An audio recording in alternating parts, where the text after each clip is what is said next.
और चलिए अब आगे बढ़ते हैं, बात अब करेंगे मिडिल ईस्ट की। और मिडिल ईस्ट से जुड़ी बड़ी खबर आपको बता दें, हॉर्मुज में अमेरिका ने अब जहाजों की नाकाबंदी शुरू कर दी है। अमेरिकी सेना ने हॉर्मुज में शुरू की है नाकाबंदी। ओमान की खाड़ी और अरब सागर में नाकाबंदी लागू है। 15 से ज्यादा युद्धपोत हॉर्मुज ब्लॉक करने में लगे हैं। ये नाकाबंदी सभी प्रकार के जहाजों पर लागू होगी। तो ये बड़ी खबर, ओमान की खाड़ी में एक बार फिर से नाकाबंदी की खबर सामने आ रही है और नाकाबंदी अमेरिका की ओर से की जा रही है। और नाकाबंदी की वजह से सभी प्रकार के जो जहाज है वो इससे प्रभावित हो रहे हैं, यानी कि आवाजाही पर पूरी तरीके से यहाँ पर रोक की बात कही गई है अमेरिका की ओर से। खास करके अमेरिका ने ये कहा है कि अगर ईरान के जहाज नाकाबंदी के करीब पहुंचते हैं तो इसके बाद उसे नष्ट कर दिया जाएगा।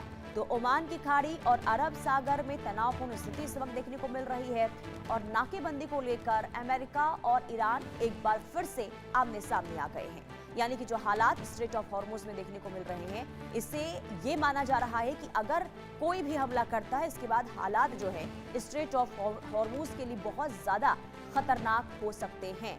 हालांकि अमेरिका ने यह कहा है कि नाकाबंदी जो है वो लागू हो गई है। खास करके ईरान के जहाजों को लेकर ये नाकाबंदी को लेकर कदम उठाया गया है। अमेरिका ने यह कहा है कि अगर नाकाबंदी के करीब ईरान के कोई भी जहाज पहुंचते हैं तो उसे फिर खत्म कर दिया जाएगा।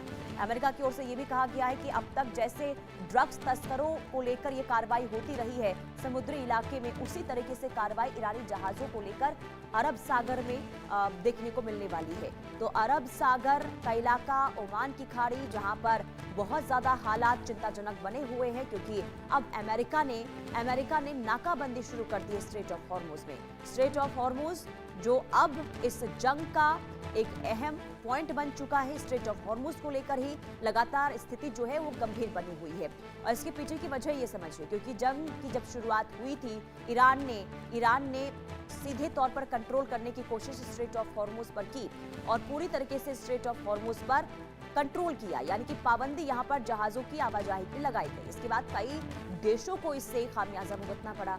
हालांकि जब बातचीत यानी कि सीज फायर को लेकर समझौता हुआ, इसके बाद ये कहा गया कि स्ट्रेट ऑफ हॉर्मुज जो है ईरान वो खोल देगा। हालांकि इस्लामाबाद में जब 21 घंटे की बातचीत हुई, इसके बाद जब कोई समाधान नहीं निकला, जब बातचीत फेल हुई, इसके बाद स्ट्रेट ऑफ हॉर्मुज को लेकर एक बार फिर से तनावपूर्ण हालात बने हुए हैं और इसे लेकर नाकाबंदी अमेरिका की ओर से की जा रही है।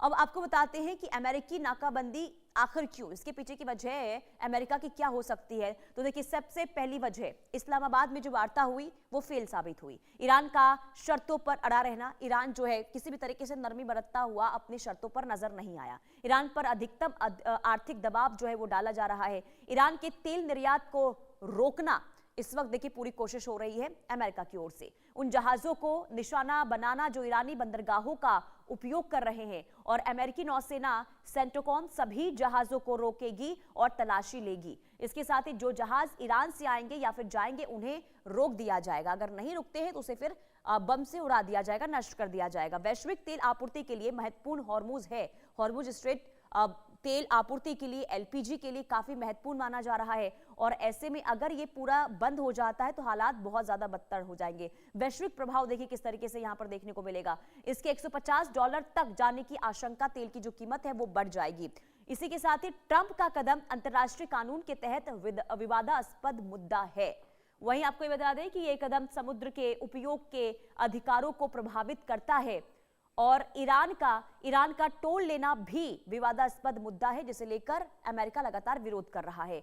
अमेरिका की अन्य देशों को भी शामिल करने की यहां पर योजना जो है वो अब शुरू हो गई है। अन्य देशों के सहयोग के आंकड़े की स्थिति अभी फिलहाल स्पष्ट नहीं हुई है, लेकिन अभी अमेरिका का पूरा कंट्रोल है। तो एक बार फिर से हम आपको ये बताते हैं कि प्रमुख देशों का स्टैंड इस पर क्या है। देखिए, ईरान ने भारी पलटवार की चेतावनी दी है। अमेरिकी कार्रवाई को अवैध यहां पर बाकी देश जो है बताते हुए नजर आ रहे हैं।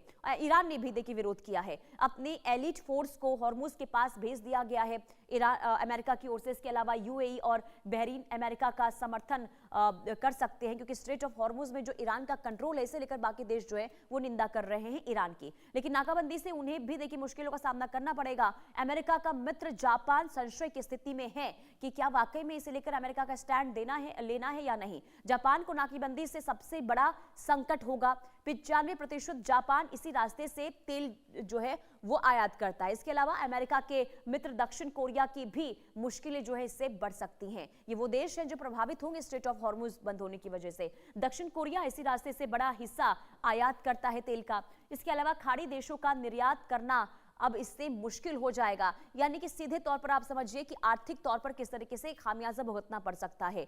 ईरान ने भारी देखिए पलटवार यहां पर किया है, लेकिन स्थिति विकट कैसे हो सकती है, क्योंकि ट्रंप ने कहा है कि ईरान के परमाणु कार्यक्रम को रोकना होगा। ईरान का परमाणु कार्यक्रम दुनिया के लिए संकट है, ये डोनाल्ड ट्रंप कह रहे हैं, और बातचीत में ये सबसे बड़ा मुद्दा था। नाकेबंदी से दुनिया का रुख जो है वो चिंताओं से भरा हुआ है। अंतर्राष्ट्रीय समुदाय के लिए सबसे बड़ी चिंता तेल आपूर्ति में बाधा और युद्ध की आशंका है।